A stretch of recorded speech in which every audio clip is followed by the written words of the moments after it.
Dr. Mark again comes to you from Dr. Mark Dissertation Mentoring Handbook Studio, talking about Book 1 Strategies for Quantitative Research. And today we are going to be speaking about how to develop the section called Title Searches, Documents, and Journals for Chapter 2 of your dissertation proposal. Remember, Dr. Mark Mentoring Handbook gives you wings to fly far and high in your dissertation research. Book 1 is meant for doctoral learners working on quantitative dissertation projects. You are encouraged to read this handbook the earliest possible in your dissertation process, preferably before you start formulating your statement of the problem. This book is supported by doctoral research seminars which are available online, and today we are going to focus on title searches, documents, and journals. So what is that all about? So in this section about title searches, explain to the reader the process that you went through to find your literature. You know that we use keywords to search for literature from electronic databases. In this section, provide a list of keywords that you used to search for literature and explain why each keyword is relevant to your search. Before defining the keywords, you start by defining the topic of your study. From the topic, you define the research question. Remember, as we will see later in chapter 31, the research question helps you to define every keyword. A good search for literature focuses on three elements of the research question, that is, the independent variable, the dependent variable, and the instrument for measuring the effect of the independent variable on the dependent variable. Thus, you will have three distinct sets of keywords to report: the keywords about the independent variable, the keyword about dependent variable, and the keywords about the measurement tool. Now, remember, we do not use the term dependent and independent variable in non-experimental and quasi-experimental research. Why? Because in non-experimental and quasi-experimental research, you are not trying to demonstrate cause-effect relationship, and as such, the terms dependent and independent do not apply. Term dependent and independent only apply when you can demonstrate causality, that is, cause and effect relationship. Okay, as I've illustrated in chapter 5 of Dr. Mark Dissertation Mentoring Handbook, you can draw a table showing a list of keywords, and you can have as many keywords as possible to help you make sure that you did a very comprehensive search. So, in a research to evaluate the effect of specific diabetes education program on outcomes of patients with diabetes, for example, the independent variable is a specific diabetes education program, while the dependent variable is the outcomes of patients with diabetes. You can use the keyword diabetes education to retrieve articles about this topic. You can use the keywords diabetes outcomes to retrieve articles about outcomes. You can use the term diabetes outcomes measurement tool to retrieve articles about various tools that you can use to measure the effect of diabetes. Basically, I'm just giving you an example of what you can do, but it's very important that you list several keywords that you use for searching articles, and the number of keywords that you use will determine the comprehensivity of your finding. You will find that each set of keywords will draw a number of articles which you can sort by date of publication or relevance. The search engines will sort the most relevant articles by date. When you read the first article in each of the three categories, you come up with more keywords relevant to each category. I do not encourage too much time spending, searching for articles. I encourage that as you search articles, read each article carefully. Read the first three that come up. Write a memo about each article, noting its significance to your study. It's important that you go about literature search carefully, systematically, and in an organized manner to avoid being inundated by volumes and volumes of articles. Create a database where to store your articles as they accumulate. Okay, that sounds easier said than done. So how do you create a database? Articles from most of peer-reviewed journals are available in electronic format from two major sources: the parent journal itself or an electronic library. Okay, so for example, articles from the Journal of the American Diabetic Association are downloadable from the journal's online portal, e.g. diabetes.diabetesjournals.org. Okay, so if you wanted articles from the Journal of American Diabetic Association, you will go to diabetes.diabetesjournals.org and you can download the articles directly from there. That is direct from the source. Libraries, university libraries also, and some privately owned libraries, have databases that contains articles from all sources. So this is the second source of article.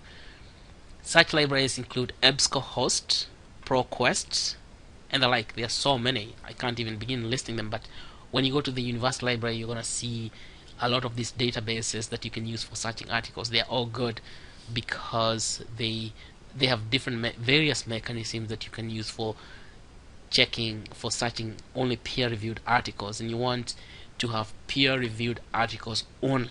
Okay, so one great feature of electronic articles is that you can download them directly to your citation manager, and when you put them in the citation manager, it creates a database for you, so you don't have to worry about building annotated bibliography. That is old-fashioned. We don't do that anymore. A citation manager is a database in which you can store articles for easy retrieval. A citation manager is available in different formats, including EndNote, Reference Manager, ProCite, BibTeX, RefWork, and Medlars. EndNote, ProCite, BibTeX, and RefWorks are available in Windows and Macintosh formats. Reference Manager is available only in Windows format. So you want to make sure if you use Windows or Macintosh, you can use EndNote, ProCite, BibTeX, and RefWorks, but Reference Manager is available in Windows format only. So the choice of the Reference Manager to use is up to you. I cannot tell you what to do, but I have found EndNote to be user-friendly and very versatile. Furthermore, EndNote is available at a reduced rate for students from the university online bookstore. So I recommend EndNote. I don't own shares in that company, so you can choose whatever you like. As you find and read articles, download each article immediately to the citation manager. That's my advice. EndNote downloads full reference and the abstract. So what it creates is kind of an annotated bibliography, which contains your abstract. Set the output style on your EndNote to APA 6th edition. EndNote integrates seamlessly with word processors in your computer, such as Microsoft Word, and enables you to cite sources directly as you write, while it generates a reference list at the bottom of the document. It is worthwhile to create different EndNote databases, each specific to a particular subject, covering various classes of literature that you will review. For example, you can have one database containing the literature about independent variable, another database for literature about dependent variable, another one for literature about the method and the design, and another one for literature about the research tool or the instrument. Keeping literature in separate databases facilitates easy insertion of citations while you write. Alright, so let's move on to the next thing. Where do you find sources? Sources of literature are classifiable into several types. One type is scholarly journals. The second type of source is indexes for scholarly literature. The third one is scholarly books. The fourth one is dissertations. The fifth one is government documents. The sixth one is policy reports, and the seventh one is conference presentations. Articles from journals have the greatest value in research because they undergo peer review to ensure scientific rigor before publication. Focus most of your literature review on peer-reviewed articles. Indexes for scholarly literature contain lists of titles and abstracts. Examples of indexes include Social Science Index. Titles and abstracts from indexes of scholarly literature contain limited information but are a good starting point for your search for peer-reviewed articles. What about scholarly books? Scholarly books contain reports of original research or collections of research articles. Such books are classified as primary sources.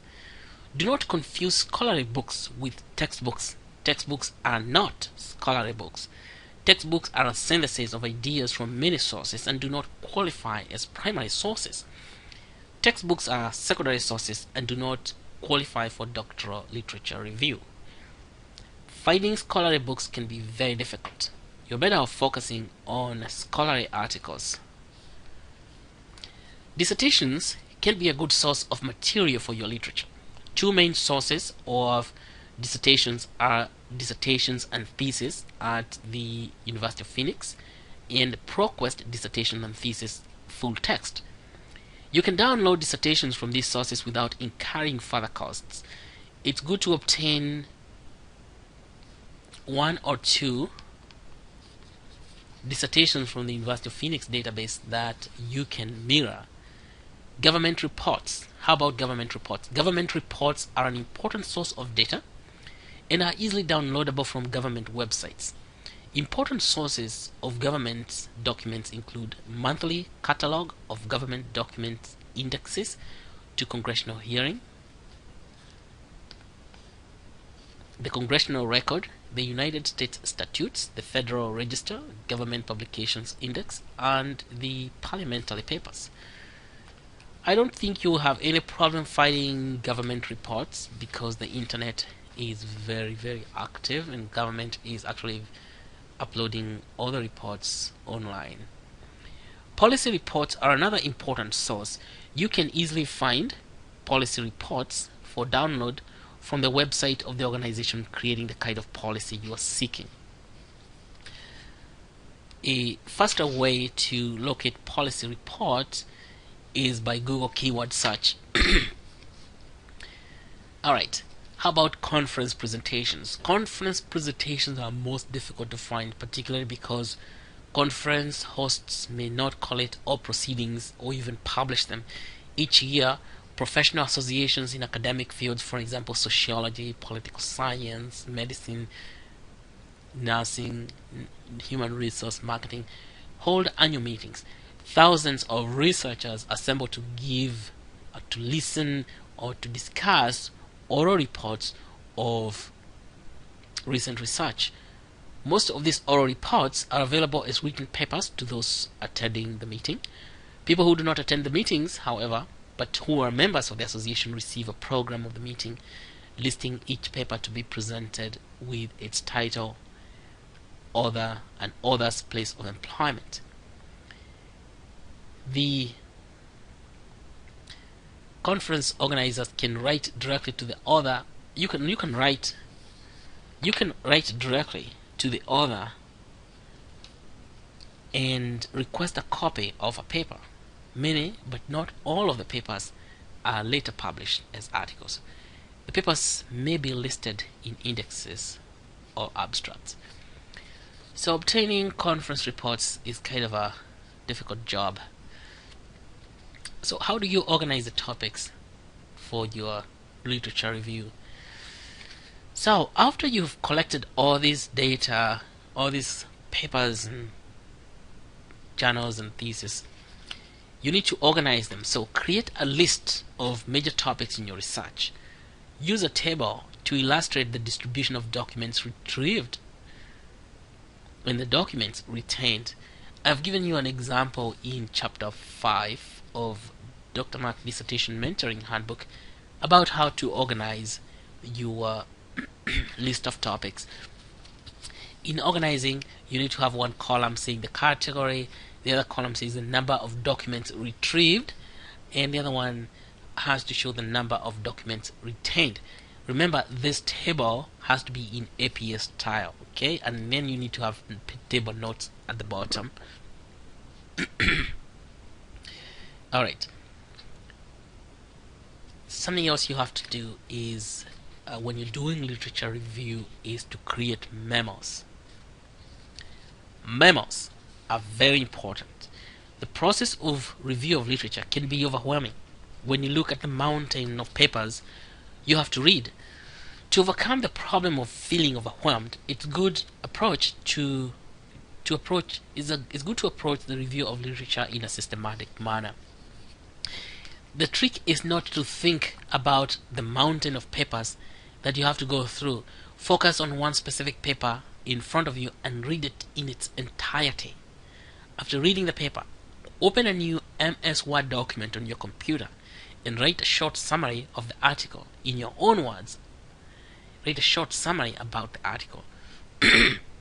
This short summary is a memo about the article. Make sure to include in the memo the following statements. What are the salient points in this paper? How did the author explain their salient points? What is the relevance of this paper to my study? Always that third question, very important. What is the relevance of this paper to my study? This is a question that most people or most readers are not asking themselves, and they end up including papers in their literature review that does not tie back to their study. Always think, how does this paper now tie back to my study?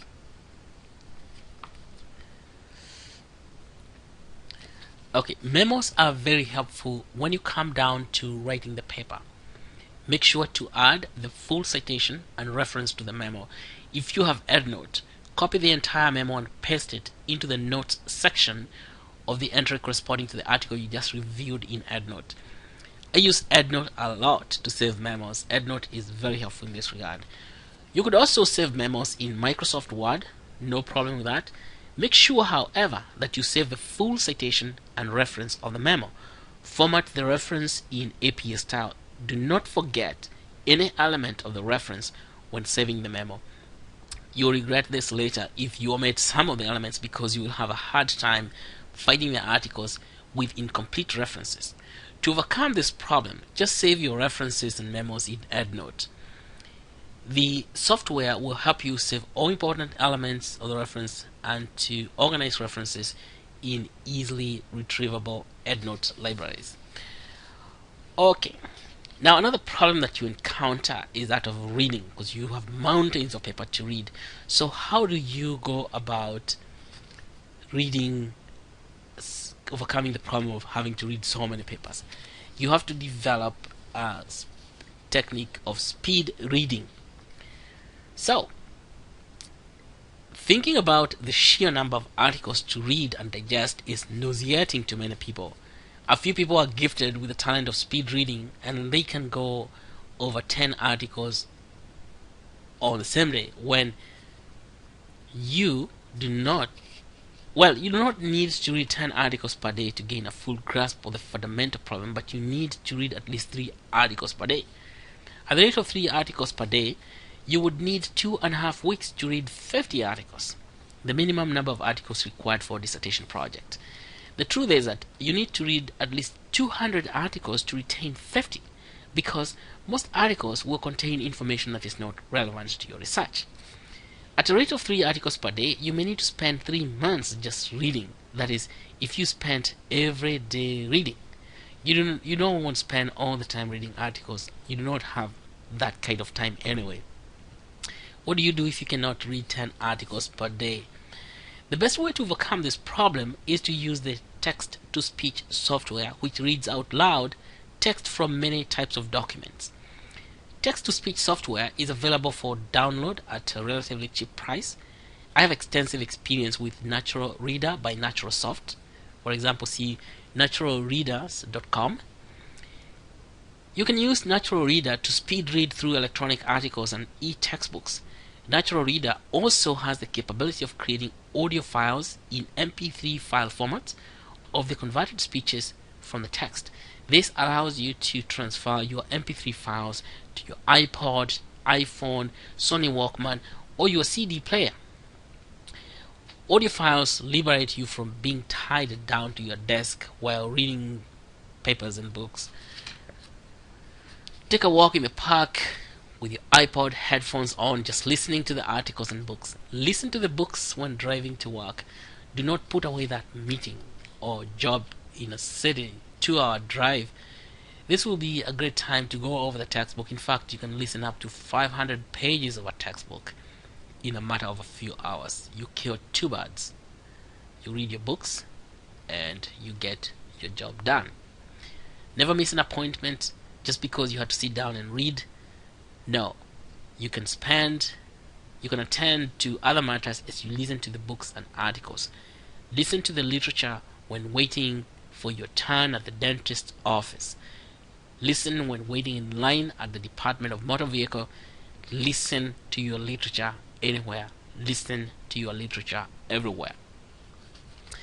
Natural Reader allows you to adjust the speed of audio speech. You can increase the reading speed up to 8 times the normal human speech. A reading speed of 8 times may be uncomfortable for some people. A speed of 4 times is fast yet comfortable. At a speed of 4, you can cover about 15,000 words per hour. Most articles are about 2,000 to 3,000 words. So at the speed of 4, you can read 5 to 7 articles per hour. If you did 1 hour in the morning and 1 hour in the evening, you'll do at least 10 articles per day, and you'll be a well-read person. Literature review will not be a problem anymore. Next, provide a list of databases that you interrogated with your keywords. Major databases include EBSCOhost and ProQuest, and there are so many others you find in the university library. But the EBSCOhost and ProQuest contain all kinds of articles, books, audio and video recordings from journals, newspapers and magazines. Other important sources of data are databases managed by journals such as the Journal of American Medical Association, the New England Journal of Medicine, the Journal of Healthcare Management, and the Journal of Global Healthcare Systems, like the one we produce with the alumni of the UOP School of Advanced Studies. Then, explain the distribution of the document by age using the 5 years or older cutoff criteria. Table 3 is an example of such a table, and Table 3 appears in Chapter 5 of Book 1, Strategies for Quantitative Research. So Table 3 has to have 3 columns. One column says type of document, number of documents, and percent total. You have to show these percentages because the reviewers want to know what is the percentage of articles that are recent compared to articles that are very old, and compared to articles that come from seminal work by founding theorists, compared to articles that come from books, scholarly books and the like. Okay, so I think that is fantastic, and after you've explained these things, now you can dive down into literature review and writing it, and make a transition paragraph explaining that the sections that follow contain the review of literature about each variable and the measurement tool from 3 perspectives of history, current reality, and gap in literature. Again, don't forget that is your triad of research. Again, this comes to you from Dr. Mark Dissertation Mentoring Handbook Studio. Today we are talking about Book 1, Strategies for Quantitative Research, and we just finished explaining how you go about developing the section on titles such as documents and journals. Remember, Dr. Mark Dissertation Handbook gives you wings to fly far and high in your dissertation research. Book 1 is meant for doctoral learners working on quantitative dissertation projects. You are encouraged to read this handbook the earliest possible in your dissertation research. When you're in your dissertation process, preferably before you start formulating your statement of the problem. Do not forget that Dr. Bach Dissertation Handbook is supported by doctoral research webinars online. Thank you so much and have a wonderful time.